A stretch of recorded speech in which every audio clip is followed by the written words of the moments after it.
خداوند یسوع ناصری کے نام میں اسلام۔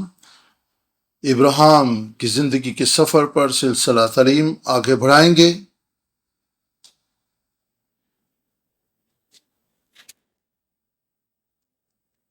اور ہم حبرون کے مقام پر غور کریں گے جو کہ ابراہیم کی زندگی کا 7واں مقام تھا۔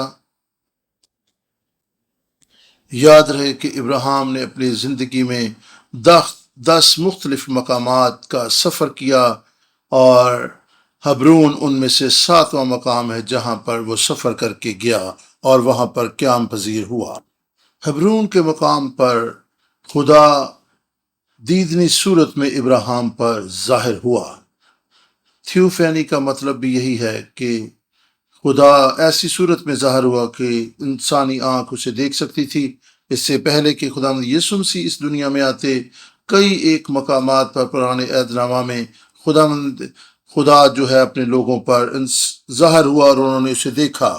پیدائش 18 باب۔ لیکن اب سوال یہ ہے کہ کیوں اس طرح سے خدا خود ابراہیم کے پاس آیا؟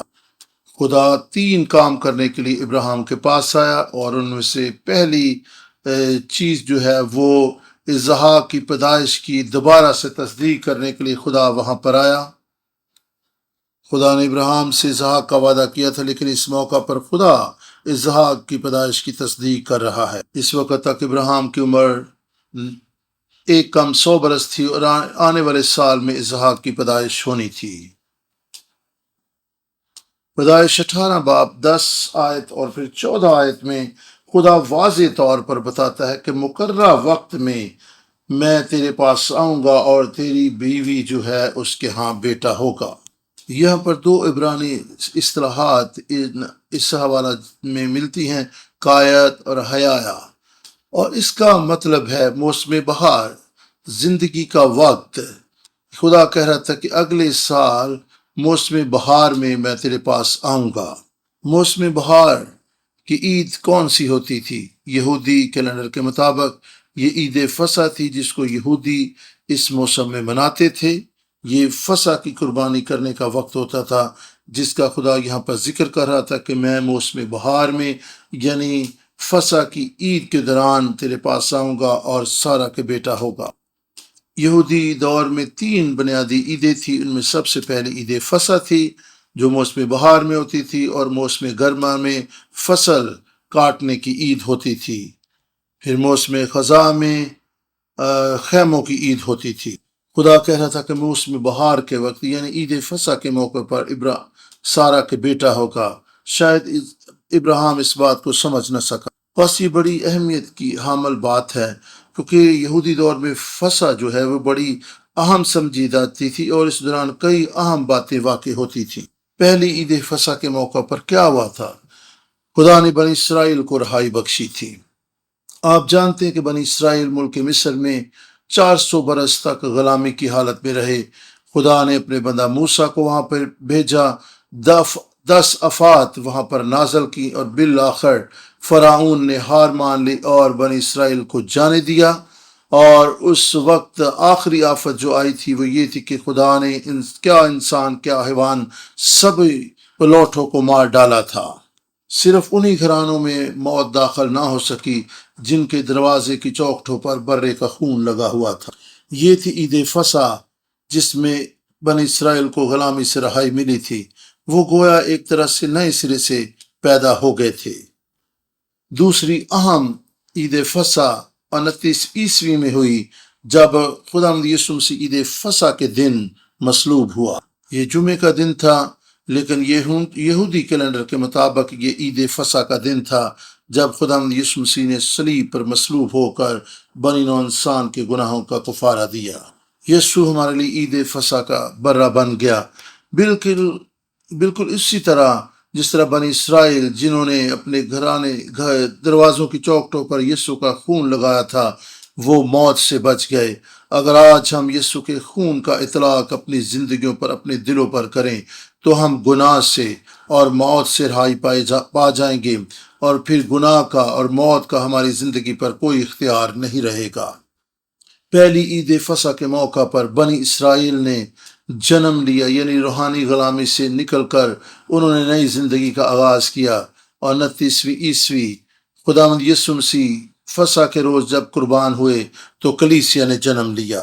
پہلی عید فسح اور دوسری عید فسح یہ دونوں عیدیں جو ہیں ابراہیم کے بیٹے اسحاق کی زندگی سے منسلک ہیں، اور چونکہ اسحاق کی پیدائش عید فسح سے قبل ہوئی تھی، لیکن یہ موسم بہار کا وقت تھا، یہ زندگی کا وقت تھا جب اس کی پیدائش ہوئی۔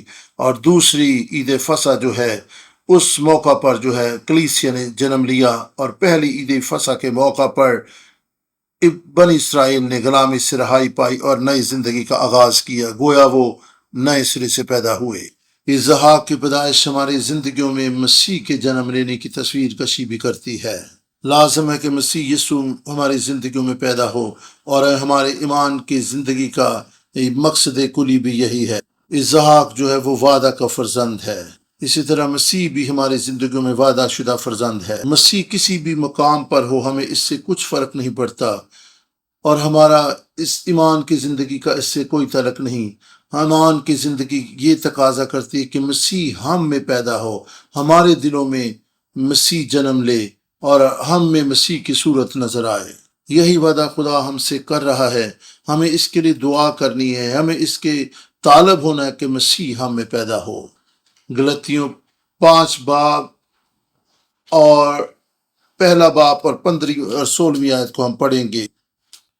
لیکن جس خدا نے مجھے میری ماں کے پیٹ ہی سے مخصوص کر لیا اور اپنے فضل سے بلا لیا، جب اس کی یہ مرضی ہوئی کہ اپنے بیٹے کو مجھ میں ظاہر کرے تاکہ میں غیر قوموں میں اس کی خوشخبری دوں، تو نہ میں نے گوشت اور خون سے اصلاح لی اور نہ یروشلم میں ان کے پاس گیا جو مجھ سے پہلے تھے۔ یہاں پر دیکھتے ہیں کہ خدا نے چناؤ کیا کہ پالوس کی زندگی میں مسیح کو ظاہر کرے۔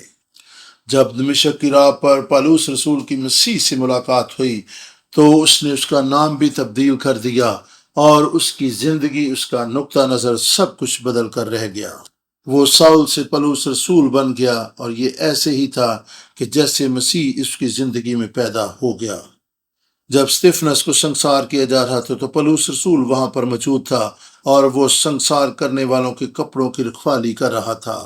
ہو سکتا ہے کہ وہ وہاں پر شور کر رہا ہو، ہاں اور اس کے پتھر مارو، اس کو ختم کر دو، لیکن جب اس کی مسیح کے ساتھ ملاقات ہوئی تو اس کی زندگی یکسر بدل گئی۔ یہ وہی پالوس رسول ہے جس نے اپنی جان پر کھیل کر بھی انجیل کی منادی کی، اور اپنی جان کو بھی خطرے میں ڈال کر یسوع مسیح کی گواہی دیتا رہا۔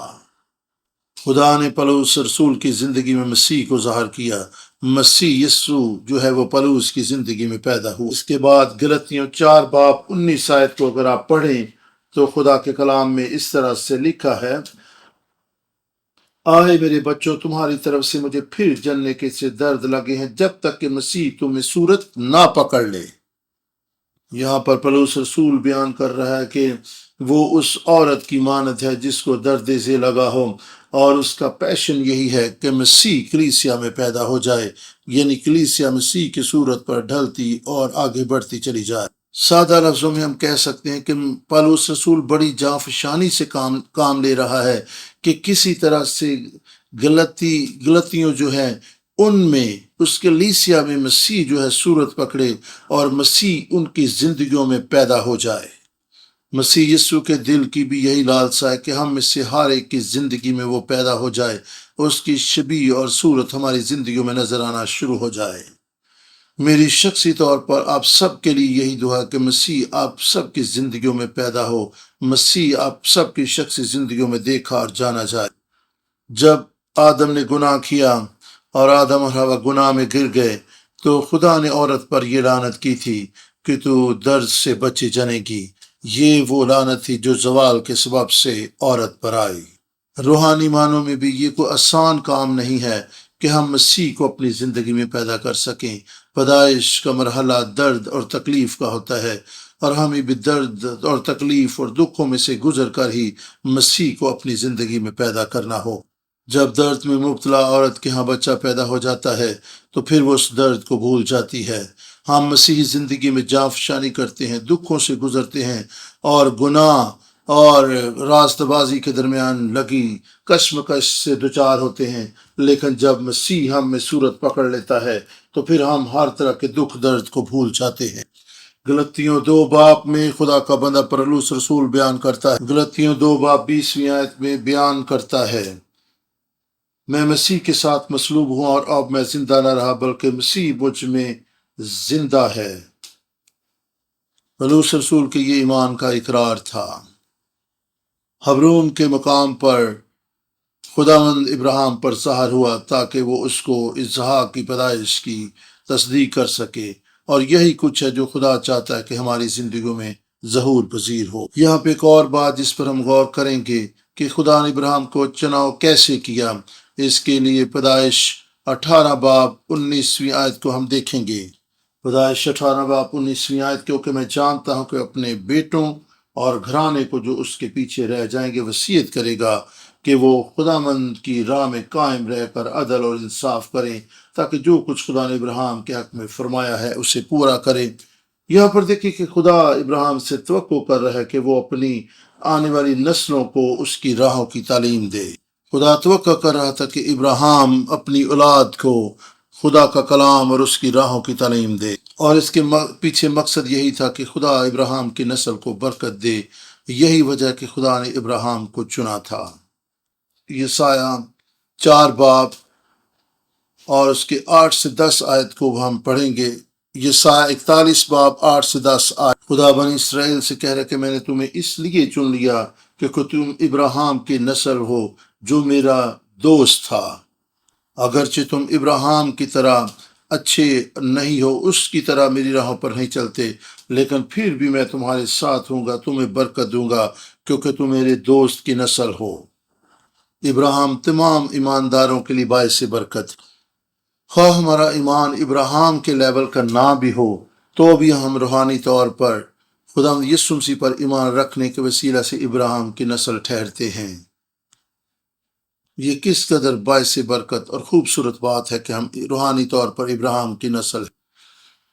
خدا ابراہیم پر حبرون کے مقام پر ظاہر ہوا تھا کہ وہ سدوم پر آنے والی عدالت کے تعلق سے جو بھید ہے اس کو ابراہیم پر ظاہر کر۔ اگر آپ پیدائش 18 باب کو دیکھیں، پیدائش 18 باب 16 سے 17 آیت میں ہم 2 فرشتوں کو سدوم کی طرف جاتے ہوئے دیکھتے ہیں، اور ابراہیم ان 2 فرشتوں کو اپنے ہاتھ سے روانہ کرتا ہے۔ 17ویں آیت بیان کرتی ہے، خدا نے کہا جو کچھ میں کرنے کو ہوں کیا اسے ابراہیم سے پوشیدہ رکھوں؟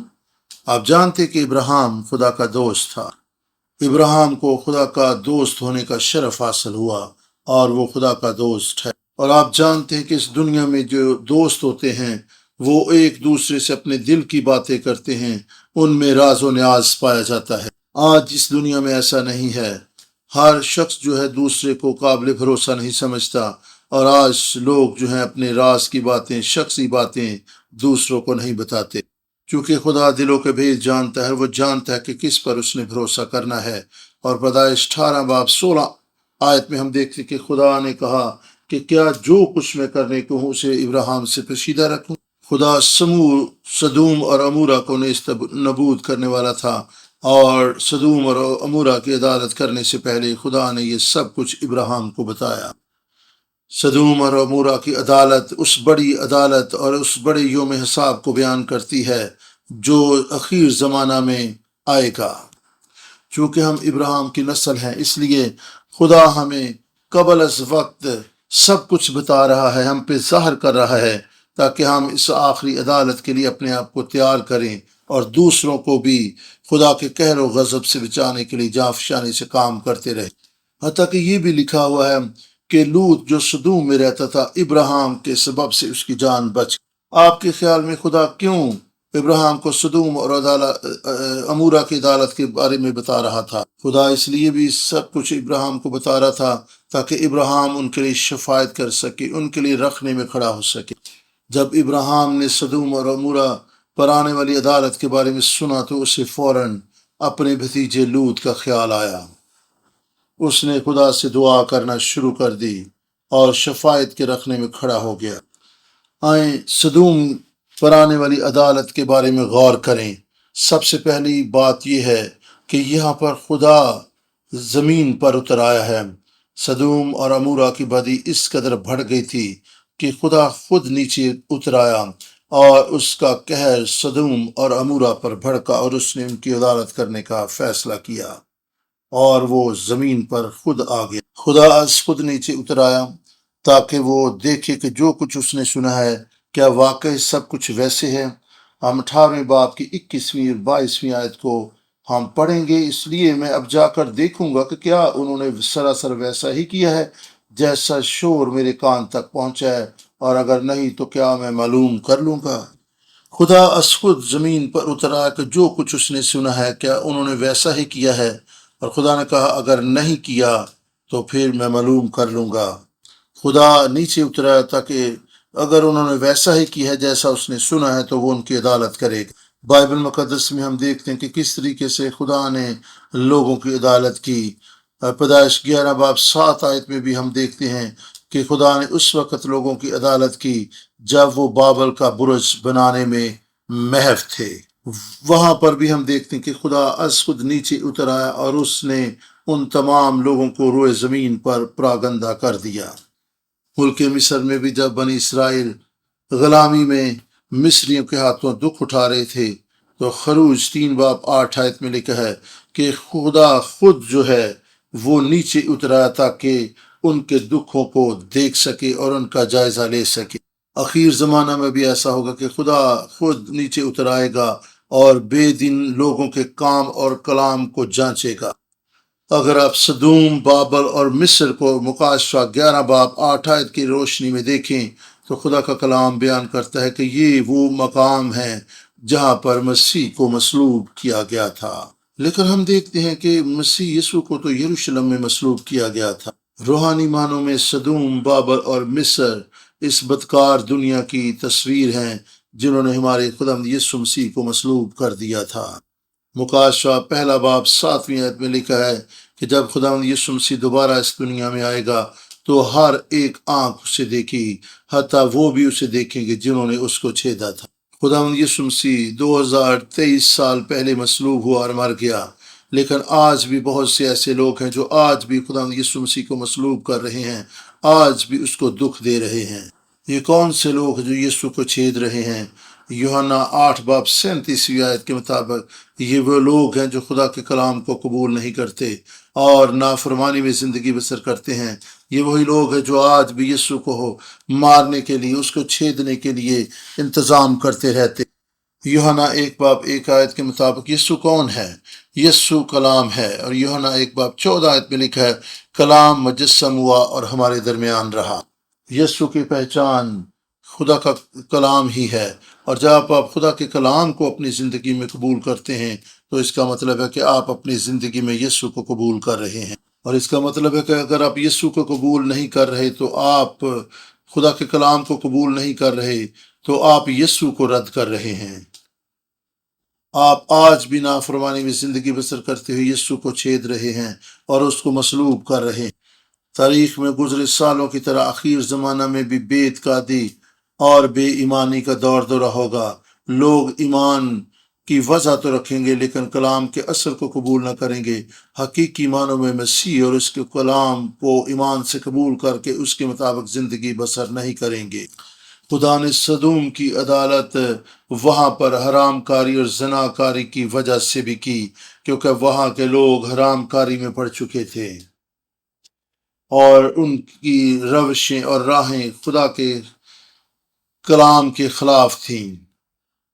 پیدائش 19 باب 5 آیت بیان کرتی ہے اور انہوں نے لوط کو پکار کر اس سے کہا کہ وہ مرد جو آج رات تیرے ہاں آئے کہاں ہیں، ان کو ہمارے پاس لے آ تاکہ ہم ان سے صحبت کریں۔ سدوم کے لوگ اس قدر بدکاری اور روحانی نجاست کا شکار تھے کہ وہ ان فرشتوں سے جو مردوں کی صورتوں میں گئے تھے ان کے ساتھ بدساتی کرنا چاہتے تھے۔ جس طرح آج کے دور میں ہر طرف آپ کو حرام کاری اور زنا کاری دیکھنے کو ملتی ہے، اس وقت بھی یہ گناہ سدوم اور امورا میں عروج پر تھا۔ بائبل مقدس میں پہلی دفعہ ہمیں یہاں پر ہم جنس پرستی کا یہ گناہ دیکھنے کو ملتا ہے۔ ہم یہاں پر کیا کہہ سکتے ہیں؟ بائبل مقدس بیان کرتی ہے کہ ہم جنس پرستی جو ہے ایسا ہی گناہ ہے جیسے زناکاری ایک گناہ۔ زناکاری کیا ہے؟ آپ سب ایمان رکھتے ہیں کہ یہ گناہ ہے، لیکن یہ کیا ہے؟ جب ایک شادی شدہ شخص جو ہے کسی دوسرے شخص سے جنسی تعلق قائم کر لے، کیونکہ نکاح کے وقت آپ یہی قول و اقرار کرتے ہیں کہ آپ اپنے جیون ساتھی کے ساتھ وفادار رہیں گے اور اس کے ساتھ زندگی گزاریں گے۔ چونکہ زناکاری میں آپ خدا کے حضور باندھے کے عہد کو توڑتے ہیں، اس لیے یہ گناہ ہے۔ اس طرح ہم جنس پرستی جو ہے وہ بھی ایسا ہی گناہ ہے۔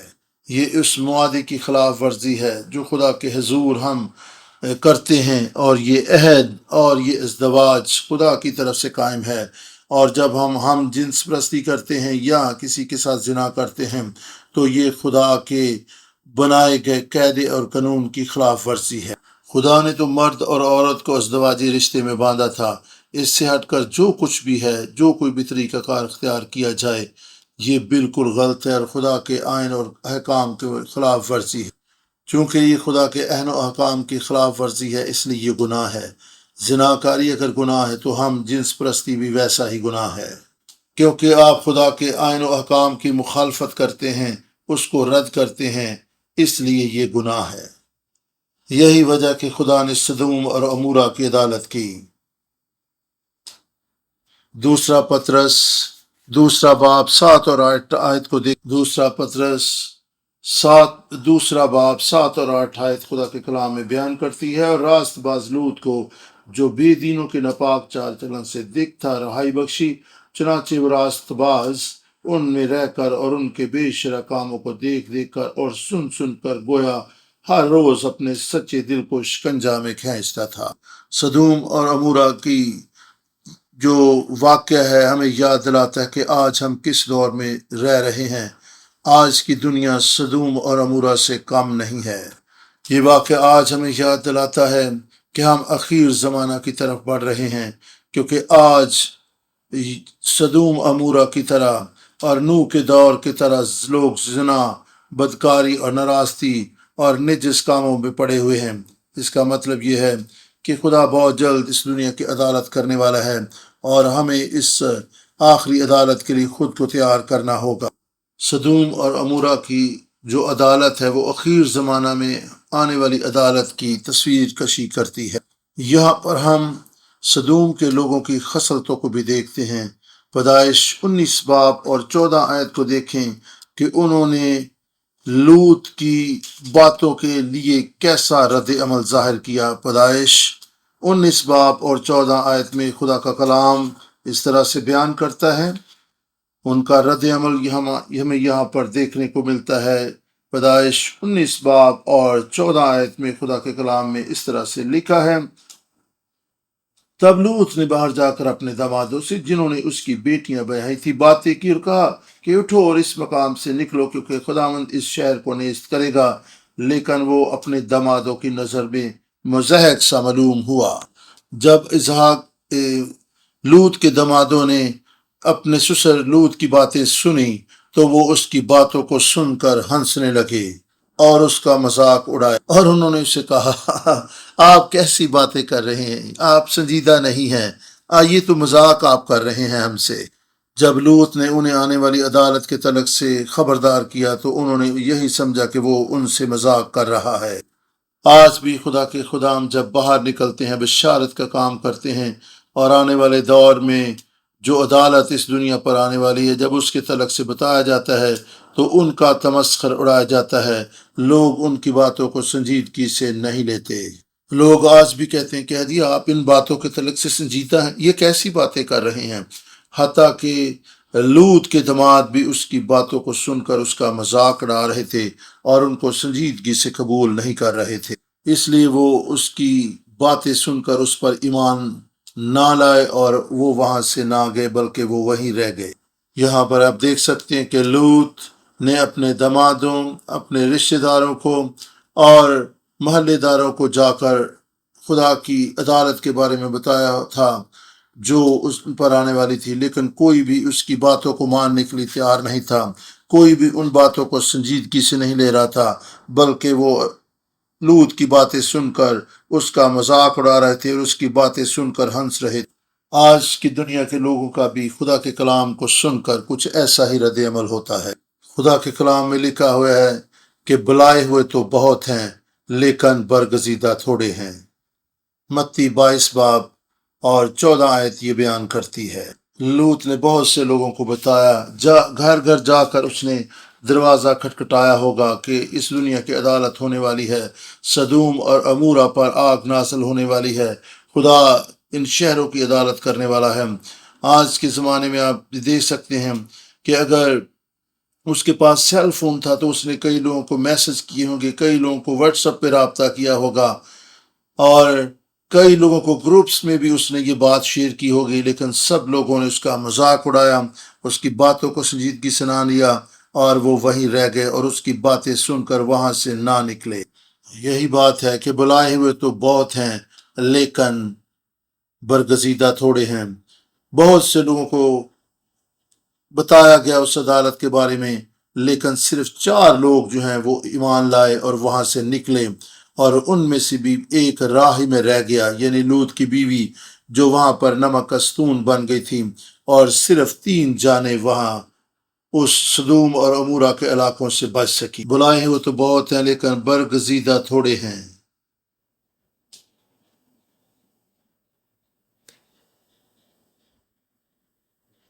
پوری دنیا میں مسیح کی بشارت ہو چکی ہے، پوری دنیا کو کلام سنایا جا چکا ہے، اور پوری دنیا میں آنے والی عدالت کی خبر دی جا چکی ہے، لیکن بہت کم لوگ ہیں جو ایمان لائے ہیں۔ غور کریں کہ آپ کے ارد گرد کتنے لوگ جو ہیں وہ کلام کے بارے میں جانتے ہیں، اور انہیں پتہ ہے کہ آج یہاں پر بائبل سٹڈی ہو رہی ہے، لیکن یہاں پر بہت کم لوگ موجود ہیں۔ اور لوط کی بیوی کو دیکھیں، یسوع نے کہا لوط کی بیوی کو یاد رکھو، لوکا 17 باب 32 آیت۔ لوط کی بیوی کے ساتھ کیا واقعہ پیش آیا تھا؟ فرشتہ نے کہا تھا کہ تم واپس مڑ کر نہ دیکھنا۔ تصور کریں کہ آپ بھاگ رہے ہوں اور اچانک آپ کی بیوی جو ساتھ ہو وہ وہیں پر نمک استون بن جائے۔ لوط پر بھی یہ آزمائش تھی کہ وہ پیچھے مڑ کر دیکھے، لیکن اس نے پیچھے مڑ کر نہیں دیکھا۔ پیدائش 19 باب 26 آیت بیان کرتی ہے، مگر اس کی بیوی نے اس کے پیچھے سے مڑ کر دیکھا اور وہ نمک استون بن گئی۔ آپ یہاں پر دیکھ سکتے ہیں کہ اگرچہ لوط کی بیوی سدوم اور عمورہ سے نکل آئی تھی، لیکن اس کا دل اور دھیان ابھی تک پیچھے ہی تھا۔ میرا گھر بار، میرا وہ اچھا سا فون جو بھی میں نے کل ہی خریدا تھا، وہ LCD، وہ AC، سبھی کچھ پیچھے رہ گیا ہے۔ اب کیا بنے گا؟ ہم آگے جا کر کیسے ان چیزوں کو حاصل کر سکیں گے؟ لوکا 9 باب 62 آیت میں خدا کا کلام بیان کرتا ہے۔ لوکا 9:62 میں لکھا ہے، یسوع نے اسے کہا جو کوئی اپنا ہاتھ حل پر رکھ کر پیچھے دیکھتا ہے وہ خدا کی بادشاہی کے لائق نہیں۔ اگر ہم نے مسیح کو قبول کر لیا ہے اور اس کے پیچھے چلنے کا ارادہ کر لیا ہے تو آگے بڑھیں، پیچھے مڑ کر نہ دیکھیں۔ عبرانیوں 12 باب پہلی 2 آیات بیان کرتی ہیں، پس جب کہ گواہوں کا ایسا بڑا بادل ہمیں گھیرے ہوئے ہے تو آؤ ہم بھی ہر ایک بوجھ اور اس گناہ کو جو ہمیں آسانی سے الجھا لیتا دور کر کے اس دوڑ میں صبر سے دوڑے جو ہمیں درپیش ہے، اور ایمان کے بانی اور کامل کرنے والے یسوع کو تکتے رہیں، جس نے اس خوشی کے لیے جو اس کی نظروں کے سامنے تھی شرمندگی کی پرواہ نہ کر کے صلیب کا دکھ سہا اور خدا کے تخت کی دہنی طرف بیٹھ گیا۔ مسیح پر نظریں لگائیں اور آگے بڑھتے رہیں۔ سدوم اور عمورہ پر آنے والی عدالت کی یہ کچھ نمایاں باتیں تھی جو آپ کے سامنے بیان کی۔ لوط سدوم اور عمورہ سے اس لیے بچ گیا کیونکہ ابراہیم نے اس کے لیے دعا کی تھی، اس کے لیے شفاعت کے رخنوں میں کھڑا ہو گیا تھا۔ آخر میں ہم ابراہیم کی دعا پر غور کریں گے۔ اگر ہم اپنے عزیزوں کو بچانا چاہتے ہیں تو ان کے لیے دعا کریں۔ ابراہیم نے کس طرح دعا کی؟ اور دعا کرتے وہ خدا کے قریب آ گیا۔ بہت ضروری ہے کہ خدا کے قریب آ کر دعا کریں۔ دعا خدا کی قربت میں آنے کا وقت ہوتا ہے۔ پیدائش 18 باب اور 23 آیت کو ہم پڑھیں گے۔ خدا کے کلام میں لکھا ہے کہ ابراہیم خدا کے پاس آیا، اور خدا ابراہیم نے وہاں پر آ کر یہ کہا، 18:23، تب ابراہیم نے نزدیک جا کر کہا، کیا تو نیک کو بد کے ساتھ ہلاک کرے گا؟ جب ابراہیم کو سدوم اور عمورہ کی تباہی کے بارے میں بتایا گیا تو وہ شفاعت کے رکھنے میں کھڑا ہوا تاکہ اپنے بھتیجے لوط کو بچا سکے۔ ہو سکتا ہے کہ لوط آگے بڑھا ہو، قریب گیا ہو اور فرشتوں کو بازو سے پکڑ لیا ہو کہ ٹھہر جائیں، میری بات سنیں۔ متی 26 باب 39 سے آیت میں ہم دیکھ سکتے ہیں کہ باغ گتسمنی میں جب خداوند یسوع مسیح نے دعا کی تو وہ بھی خدا کی حضوری میں گیا۔ ہماری دعا بھی کچھ ایسی ہی ہونی چاہیے کہ ہم دعا میں خدا کے پاس جائیں، کلام کے وسیلہ سے اس کی قربت کو حاصل کریں۔ دوسری بات کہ ابراہیم نے اپنے آپ کو جانتے اور پہچانتے ہوئے دعا کی۔ پیدائش 18 باب اور 27ویں آیت میں ہم دیکھتے ہیں کہ ابراہیم نے کس طرح دعا کی۔ تب ابراہیم نے جواب دیا اور کہا کہ دیکھیے، میں نے خداوند سے بات کرنے کی جرت کی کہ اگرچہ میں خاک اور راکھ ہوں۔ ابراہیم نے اقرار کیا کہ میں خاک اور راکھ ہوں اور خداوند سے بات کرنے کی جرت میں نے کی۔ اس نے اقرار کیا کہ میں کچھ بھی نہیں ہوں، میں صرف خاک اور راکھ۔ اگر ہمیں اپنے بارے میں ہی پتہ نہیں ہے اور ہم اپنے تعلق سے بھی کسی فریب کا شکار ہیں، غلط فہمی کے شکار ہیں اور خود کو نہیں جانتے، تو پھر ہم خدا کی قربت میں نہیں جا سکیں گے، خدا کے حضور دعا بھی نہیں کر سکیں گے۔ لوکا 18 باب 10 آیت میں دو لوگ ہیکل میں خدا سے دعا کرنے کے لیے گئے۔ ان میں سے ایک فریسی اور دوسرا مسئول لینے والا تھا، اور مسئول فریسی نے اس طرح دعا کی تھی کہ خدا دیکھ، میں اس مسئول لینے کے والے کی طرح نہیں ہوں، میں دوسرے لوگوں کی طرح نہیں ہوں، میں کسی کو دھوکہ نہیں دیتا، میں کسی سے کوئی بدی نہیں کرتا، بلکہ میں ہفتے بار 2 مرتبہ روزہ رکھتا ہوں اور میں اپنے سارے مال پر دائیکی بھی دیتا ہوں۔ فریسی دعا کرتے ہوئے اپنی راست بازی کو خدا کے حضور میں رکھ رہا تھا۔ مسئول لینے والے کے تعلق سے لکھا ہے کہ وہ دور کھڑا رہا، پیچھے کھڑا رہا، اور اس نے آسمان کی طرف نظر کرنے کی بھی جرت نہ کی۔ اس نے چھاتی پیٹ کر کہا کہ خدا مجھ گنہگار پر رحم کر۔ لوکا 18-14 باب میں خدا کا کلام بیان کرتا ہے، میں تم سے کہتا ہوں کہ یہ شخص دوسرے کی نسبت راست باز ٹھہر کر اپنے گھر گیا، کیونکہ جو کوئی اپنے آپ کو بڑا بنائے گا چھوٹا کیا جائے گا، اور جو کوئی اپنے آپ کو چھوٹا بنائے گا وہ بڑا کیا جائے گا۔ یہاں پر ہم دیکھتے ہیں کہ فریسی نے اپنے آپ کو بڑا بنایا اور وہ بڑا نہ بن سکا۔ مسئول لینے والے نے اپنے آپ کو چھوٹا بنایا اور وہ خدا کی نظر میں مقبول ٹھہرا اور وہ بڑا بن گیا۔ جب ہم خدا کے حضور میں دعا کریں تو اپنے آپ کو خدا کے حضور فروتن اور عاجز کریں۔ میرے ساتھ یعقوب کا خط نکالیے اور اس کے 4 باب کو ہم دیکھیں۔ یعقوب 4 باب 6 آیت میں لکھا کہ خدا مغروروں کا مقابلہ کرتا ہے لیکن فروتنوں کو اور زیادہ توفیق دیتا ہے۔ تیسری بات یہ ہے کہ ابراہیم جو تھا وہ خدا کے انصاف کا طالب ہوا، نہ کہ اپنے انصاف کا۔ ابراہیم نے کہا کیا تو نیک کو بد کے ساتھ ہلاک کرے گا؟ اس نے کہا خداوند اگر وہاں پر 50 راست باز ہوئے تو کیا ان کو بھی وہاں ہلاک کر دے گا؟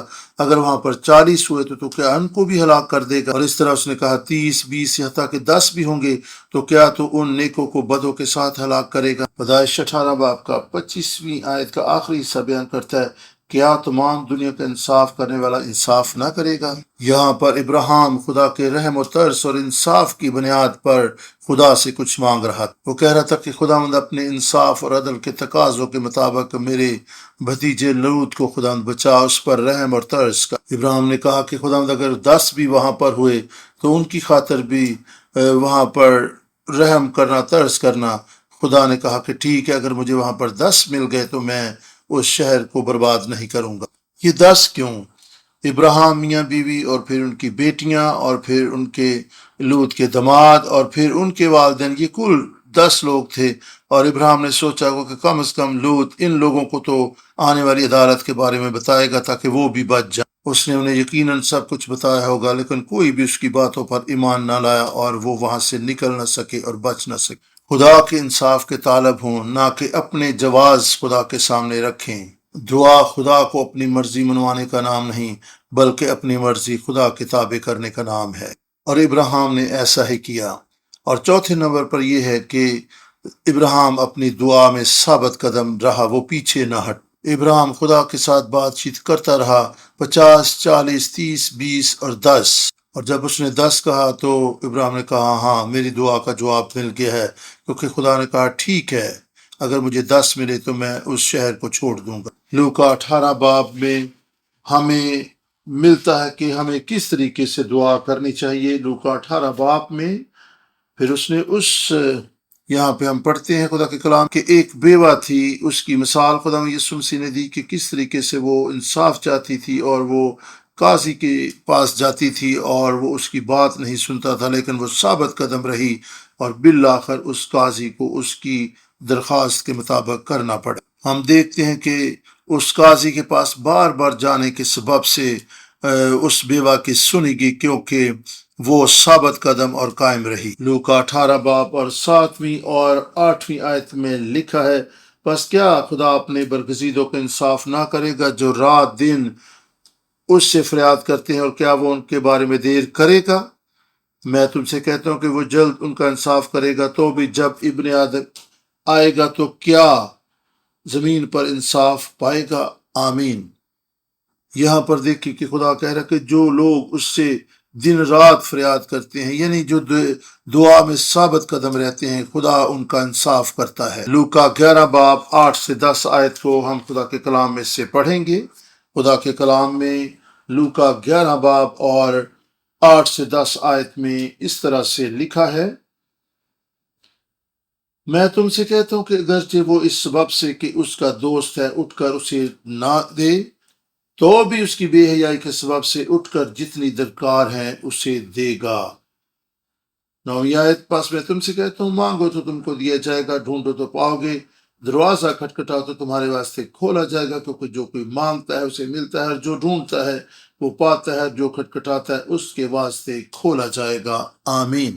خدا یسوع مسیح یہاں پر ایک ایسے شخص کی مثال پیش کرتے ہیں جس کے ہاں رات کو مہمان آ گئے ہیں اور اس کے پاس کوئی کھانا نہیں جو ان کے پاس رکھے، اور وہ اپنے ایک دوست کے ہاں جاتا ہے، دروازہ نوک کرتا ہے، اور اگرچہ وہ اچھا دوست ہے، وہ سو رہا ہے، وہ اٹھنے کی زحمت نہیں کرتا، لیکن یہاں پہ ثابت قدمی کے تعلق سے بتایا گیا ہے کہ جب وہ نوک کرتا رہتا ہے، دستک دیتا رہتا ہے، تو وہ تنگ آ کر دروازہ کھول کر اس کو کھانا دے دیتا ہے۔ ثابت قدم رہے، خدا کے دروازے کو کھٹکھٹاتے رہیں، اور پھر خدا کہے گا ہاں بس بہت ہو گیا، میں آپ کی دعاؤں کا جواب دینے کے لیے تیار۔